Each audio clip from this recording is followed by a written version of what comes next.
we're so excited that you're here with us this evening. Can everyone hear me? Can hear me. All right, hold on one second.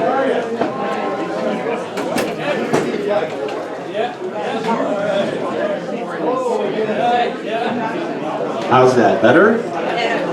Fantastic. My name is Rob Dickerson, and I'm one of the trustees for the Hilton Historical Society, and we're so excited to have you all here tonight for our presentation on the 2024 total solar eclipse. Our president and fearless leader is not here, so I don't have any idea what else to say other than to introduce our speaker. So there's normally things that we talk about. We need to start with the pledge. Thank you, thank you, thank you. There's a flag here, there's a flag here. As we open, if you wouldn't mind standing and stating the pledge of allegiance. I pledge allegiance to the flag of the United States of America and to the republic for which it stands, one nation, under God, indivisible, with liberty and justice for all. It's terrible when you forget the pledge. It's not good. It's been a long time. We are so excited to have Dan Schneiderman with us from the Rochester Museum and Science Center, so if you wouldn't mind, please give him a warm Parma Historical Society welcome. Good evening, everyone. I have to say, we picked the perfect day for today. Do people know what day today is? The 8th. We are exactly 3 months away from a total solar eclipse. And though if you are counting other ways, it's also 13 weeks, or if you feel like really counting down, it's 90 days. I will say the most unhealthy thing for myself is something I got installed at the museum, and that is 2 giant countdown clocks ticking away down to the second when we enter totality. So I'd like to reintroduce myself. My name is Dan Schneiderman. I am the Eclipse Partnership Coordinator at the RMSC, your Rochester Museum and Science Center. My entire job there is just the eclipse. I have been working on this for quite a while. I started as a community member, joining the stakeholder group in 2019. I spoke up a couple of times, and all of a sudden I had a job in 2021. And have been a little bit busy. What I'm doing come April 9th, to be determined, but I'm probably gonna sleep that first day. We'll see what happens afterwards. So let's jump on in. So, as I mentioned, the total solar eclipse is this year. It is crazy how fast that it has come up. We've really been working on this since 2017. It is a scary thought thinking that it's only 3 months away. So what is a total solar eclipse? At the end of the day, it's the moon passing in front of the sun, creating this gorgeous celestial experience. And I'm curious, how many people here have ever seen a total solar eclipse? Actually, this is pretty good. I don't always get that many hands. How many people have seen a partial solar eclipse? Much better. I have to say, I am in the partial solar eclipse group. I have yet to see a total solar eclipse. A lot of what I talk about is from stories that I've read. I've talked to a lot of people who experienced the 2017 eclipse. There's a lot of stories out there, and they are so much fun. So I'm going to give the quick and dirty version of the science. Moon in front of sun, cast giant shadow. We are in that shadow. There we are. That is the eclipse. And with that, I'd like to thank you all for having me tonight. So let's dive a little bit deeper in. This is what the view should be on April 8th, 2024 at 3:20 p.m. That is the moon completely covering the sun's disk. That outer edge is the sun's corona, its outer atmosphere, which until only recently were we only able to study during a total solar eclipse. Now notice what is missing from this photo that should hopefully be missing on April 8th. Clouds. Correct. This is the view. Just keep imagining it and we will get there. So there are a couple different types of solar eclipses out there. There's partial, where the moon covers just, a small amount of the sun. Well, not just small, just any good chunk of it. There's an annular eclipse when the moon goes completely in front of the sun, but because of the moon's orbit, there are times when the moon is slightly further away from us and slightly closer to us. When the moon is slightly further away, it looks a little bit smaller, just at only about 6%. And because of that, it doesn't completely cover the sun's disk. When it's closer to us, as it will be on April 8th, we get that total solar eclipse. Now, the reason why we even get solar eclipses, total solar eclipses, is because of some very, very lucky geometry. So while the sun is 400 times larger than the moon is about 400 times closer. So if on any given day you were to go outside wearing eclipse glasses and you were to look at the sun, you would notice how small it is in our sky from our perspective here on Earth. To give you an idea of what that scale really is like, I want you to imagine a 10-foot sun. Doesn't quite touch the ceiling. The Earth would only be about an inch to that 10 feet, and the moon would only be a quarter of an inch. So imagine that quarter of an inch, small ball, like only about a marble, blocking out a 10-foot sun. The reason why I can give those sizes off the top of my head is because we have recreated that at the museum. We actually have a 10-foot inflatable sun, and I can, if I stand 1,074 feet away, block it out with a marble. So why don't we see total solar eclipses more often? Well, technically we do. Somewhere on Earth, there's a solar eclipse about every 18 to 24 months. Here's the thing. Earth's surface is covered by a lot of water. It is very rare for there to be a solar eclipse over land, and more rare for it to be over the same location twice. That's not to say that there aren't some lucky people. In Carbondale, Illinois, they were in the path of totality in 2017. And they will be again in 2024. Here in Rochester, we're actually not too bad. Our average is somewhere between 100 and 120 years. It's pretty great cosmically, not so great from the human perspective. And the reason why we don't get one every month is because the moon's orbit around the Earth is on a 5-degree tilt. You have to wait till eclipse season, which happens about once or twice a year, and then you have to just hope that everything lines up correctly. What will you actually see that day? April 8th, you're going to be looking up and seeing the moon completely block out the sun. But that's not it. It's dark out, but it is not midnight. That photo that I have behind me was taken through a filter. It is never midnight out during a total solar eclipse. It is dark. It's like a deep dusk. I want you to think about an hour after sunset. It's this deep, gorgeous blue. Almost like, admittedly, Lake Ontario on a nice day. If you were to look out onto the horizon, you would see a 360-degree sunset. It's honestly quite a lovely thing to see. If you are looking carefully, you can see, I believe it's Jupiter and Venus. And if you are at a high enough vantage point, you can see Saturn and Mars just on the edge of the horizon. The brightest of stars will be visible. The constellation Orion, most people know it, you think of those 3 dots. You should be able to see Orion's belt during totality. It should be just dark enough.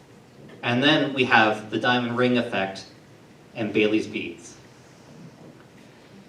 So Baily's beads is when the moon just is about to completely cover the sun's disk. But because the moon is not a completely smooth surface, there's craters, there's valleys, little bits of light escape around those edges and dance on the side. You can only see it in the last couple of seconds before and in the first couple of seconds after totality. And you have to be very, very observant for it. And then there's the diamond ring effect. It's that gorgeous ring that just kind of shines surrounding the moon. That is when you think of a total solar eclipse, you think of that image. That is the sun's outer atmosphere just kind of surrounding the moon. It's only at this point are you able to take off your eclipse glasses and do the one thing you were never told to do, stare at the sun. It is a lot of fun in my job to tell people to stare at the sun. As we enter totality, it gets dark, but it doesn't get dark until just about the last possible second. The eclipse starts at 2:07 p.m. and only about like 3 to 5 minutes beforehand will you notice it start to get dark. But it's in that last minute as you enter totality that all of a sudden you enter that deep dusk. And the complete opposite happens as well as totality ends and the moon starts to move away from the sun. That first little bit of light is incredibly powerful. It's almost like an ice pick of light as it returns. We tell people to have their glasses on a few seconds before totality ends because of how strong that light really, really is. After a total solar eclipse, you will realize, oh, our sun is powerful. It is strong, and it will really light everything up and keep you warm. Back here on Earth, as you enter totality, the temperature will drop by about 10 degrees on average. Animals and plants will think it's nighttime. Birds back to their nest, cows back to their barn. Admittedly, your cats and dogs probably won't care. Dogs are just happy to be with you. Cats, they lose their sunspots. But it's still something to be on the lookout for. In the moments leading up to totality, look at your shadow. Look at the ground. Your shadow has become incredibly sharp, and you might even notice shadows coming out of nowhere. Those are called shadow bands, which are caused by Earth's atmospheres being disturbed. And you'll notice how eerily still it becomes. The hair on the back of your neck kind of raises up. Some people feel a fight or flight response, but really you are just overtaken by a sense of awe and wonder. If you're with a lot of people, you will notice that you'll hear this immense cheering at the start of totality, but then it just gets quiet. I've heard accounts of people saying that they start crying or they start laughing. No two experiences are the exact same. And you can kind of understand why a lot of people used to think that it was the end of the world. It is just a little bit unnerving, but beautiful. When you look at when you're looking for the eclipse, I want you to think ahead. Because on the day of the eclipse, just look towards the sun, you'll find it. But for planning ahead, you're going to want to look south-southwest, about 45 degrees up. Because of its height, there's almost no bad view in this region. Unless you're in front of an evergreen. I will say it's early April, I don't imagine too many leaves being out there. Be careful of your evergreens. If you're looking for Jupiter, you just have to look a little bit higher up on the horizon, and Venus a little bit lower. So, what happens if it's cloudy that day? This is the number one question I get asked. We know it's Western New York, we know it's upstate. Honestly, my friends in Buffalo and Syracuse and admittedly Cleveland are dealing with this question as well. Well, here's the thing. We have no control over the sun, the moon, the earth, or the weather. It will still get dark. Even if it's a cloudy day, it will get noticeably dark out. It will even feel a little bit darker. Think about this morning, as you know, we kind of had some darker clouds out there. It feels a little bit darker than you would during the sunrise on a clear day. If you were to get an up-close look at this, you could see that Rochester, honestly, we're in a pretty good spot for the entire Northeast. Our chance of clouds are only somewhere between, it depends on your source, between 51 and 60 and 40%, so 40 to 51%. Because of where we are on Lake Ontario, we're in a really good position. I want you to think about, say, I can't help but think of, what was it? November, December 2022 in Buffalo. 5 feet of snow. How much did we get? Nothing. Barely an inch. And that is because of where we are on Lake Ontario, and it honestly helps us out cloud-wise. This is kind of shown a little bit better as you zoom in, and that little dot that's a little bit lower than everywhere else, that's Rochester. We're in a great position for the eclipse. Admittedly, there are a lot of people going down to Texas. They have a much better chance of a sunny sky, and even better if you were to go down to Mexico. But still, you have a good chance. This graphic was created by, I think, first Rochester. It was created in the last week by one of the meteorologists. This is 50 years worth of weather data for the greater Rochester region on April 8th around 3 p.m. We've been pretty good the last 5 years, and honestly, still pretty good the last 20 years. If you were to just take the last 20 years of weather data, honestly, we still have a 60% chance of a good day. And here's the thing, and their meteorologist said this, and I've said this as well, even if it is a cloudy day, at the last possible second, clouds could move. And in fact, that is what has happened in the past. And I also want to point out, this is April 8th, 2023, not a cloud in the sky over Rochester. If you were to look even on the days surrounding Rochester, surrounding April 8th over the last couple of years, we've had fairly good weather as well. But as I was mentioning, cloudy day. Back in 2017, during the last total solar eclipse, Homestead National Monument, I believe in Nebraska, had 20,000 people out there. Thunderstorms, heavy rain. They probably still had all those people because Bill Nye the Science Guy was there. I could see a lot of people going out. I would probably stand in the rain for Bill Nye. But if you were to watch this video, unfortunately we can't play it tonight, there's a 360-degree video where you can see rain on the horizon. But as you're looking up towards the eclipse, at the last possible second, the clouds parted. They were still able to see totality. Not the entire time, but still enough. And the opposite thing can happen as well. At SIU in Carbondale, Illinois, they had a big event at their college. They had several thousand people in their stadium. At the last possible second, a cloud formed over the stadium. If you were outside the stadium, perfectly fine, you could watch totality for the entire time. Inside the stadium, where thousands of people were watching, not the entire time. They still were able to see it, but with that temperature dropping really quickly, weather gets a little funky. Here is the official NASA map of the eclipse. It has the 2023 October 14th annular eclipse, which is that path that hits California and goes down through Texas. And then there's the 2024 total solar eclipse that starts out in Mexico, moves its way up through Texas, a little bit of Missouri, Arkansas, eventually hitting Indiana and Ohio, and of course, New York.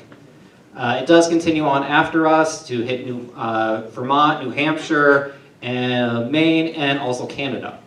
Back in 2017, it was the Great American Eclipse. This time is the Great North American Eclipse. Kind of cleaning things up a little bit, these are all the major cities within the path of the eclipse for 2017. If you were to get a really good look at this, you could see that both Buffalo and Rochester and Cleveland are dead center in that path. Zooming in a bit more, here's New York State. Anywhere in between those two blue lines gets to experience totality. The closer you are to that red line, the longer it will be. I want you to think about your day today. Think about every single person you interacted with. Every person you ran into at the grocery store. Every person you drove by. Every school kid, every teacher, their families, their friends, their coworkers. Everyone imaginable in this region will get to experience totality. This will be one of the greatest uniting positive experiences that we will all get to go through. And you know what? We're in a really nice place right where we're standing. Hilton is almost on the dead center. In fact, you will get totality for a little bit longer than I will. So we go on to the next one, I believe. Here are the times for right here. Starting at 2:06 p.m. and 52 seconds, because I do have to go into the seconds for the eclipse. That is when the moon will start to cover up the sun's disk. When the moon completely covers the sun's disk, we will enter totality at 3:19 and 56 seconds. I am okay if you round up to 3:20. And stating right here, it will last for 3 minutes and 43 seconds, maybe 44, on that slight edge. You will get about 6 more seconds than I will at the Rochester Museum and Science Center. There's only one place that will beat you out here, and that's SUNY Brockport, and they're in the dead center. In fact, I think it goes right through their football field. They were quite happy to learn this. And then the whole thing ends at 4:33 p.m. To kind of take a look at the edge for our region, I like showing off the Finger Lakes. Location very much matters for the eclipse. You will want to be in the path. You know, the folks in Canandaigua and Geneva, they're perfectly fine. Penn-Yan, it is going to be very, very dependent on where you are standing. I gave a presentation to them in December of 2022. Where that presentation was? In the path of totality. I then went to their holiday party 5 minutes down the road, outside the path. All of those people are going to be coming up to make sure that they are in that path of totality. Especially as 99% coverage of the sun is not totality. To give you an example of this, here is what 99.39% coverage looks like. That small little sliver is the sun. If you see this view, yes, the temperature should still drop. It will feel darker out, but you must wear eclipse glasses the entire time. Only during totality can you remove those glasses and look up. You must have 100%. Total is total. 100 is 100. So 99.39 doesn't cut it. It's still a great view for those who are going to be out there and just can't get into the path, but it's not the same. There are a lot of great interactive maps out there for you to use. I do recommend timeanddate.com the most. It's one of the most user-friendly. It works on the phone, all of it, and it's great. But let's take a little bit back in time. Let's take a look back. The first total solar eclipse that I consider here is in 1806. Technically, Rochester wouldn't be Rochester for another 12 years. The last total solar eclipse was in 1925. And I'm going to go a bit more into 1925 in just a moment. A lot of people here remember 2017, when we had a partial eclipse. That's when the total solar eclipse was going across other parts of the US. We still had about 70% really good view. But looking forward, the next time there's a total solar eclipse in the US, technically 2033 in Alaska, if people want to go up to Alaska. 44 for a little bit of the Dakotas, but the next major one is in 2045. 20 years from now. 21 years. The next time we have a total solar eclipse here in New York State, it hits more downstate than us, 2079, in 55 years. But the next time Rochester gets it, 2144. 120 years from now. If a kid was born on the day of the 2024 eclipse, their grandkid's kid, or more likely grandkid's grandkid, will get to experience it. Like I said, cosmically lucky that it's only 120 years, not so great for the human perspective. But you know what? Let's actually dive a little bit more into 1925. So thanks to the public library, the Monroe County Public Library, we've been able to grab a bunch of articles from the Democrat and Chronicle. Going as far back as 1924, they were talking about that 1925 eclipse. They didn't quite know if we were going to be in the zone or not, but they started to look into it a little bit more.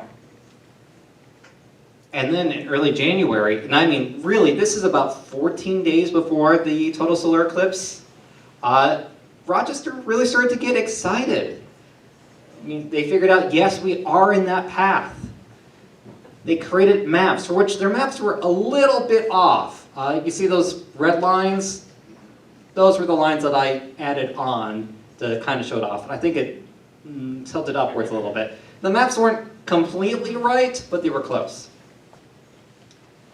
A few days more, you could start to see articles about the science of the eclipse and some of the history, even for 1925. The big one being in 1860 when a total solar eclipse happened and helium was discovered because two different scientists were watching, I believe one in Spain and I forget what the other one was. It was nearby. They both watched it. They had the same scientific equipment, noticed a different color on their spectrographs, and then they saw, oh, what is that? Eventually they figured out that it's helium. They submitted to the same paper, and both their papers arrived on the exact same day. The other bit of history they talked about was Einstein and how his theory of relativity was supported by a total solar eclipse in 1919. On that day, you could see scientists getting excited, a lot of photographers talking about, hey, we want to grab this photo. Not to say that history echoes and repeats, but a lot of people were looking for eclipse viewing methods back then. They were using smoke glass or old Kodak film. There used to be a method to do that, not necessarily the safest, but it was possible. People were going to Cobb's Hill and Highland Park and Pinnacle Hill. Teachers were bringing their kids out. RG&E actually turned off the streetlights that day. Nice little fun fact from back then. And people were having fun. But here's kind of what happened. Oh, actually, one fun thing from that day. If you were to look at the newspaper and look at one paragraph in 1925, they mention an eclipse coming up.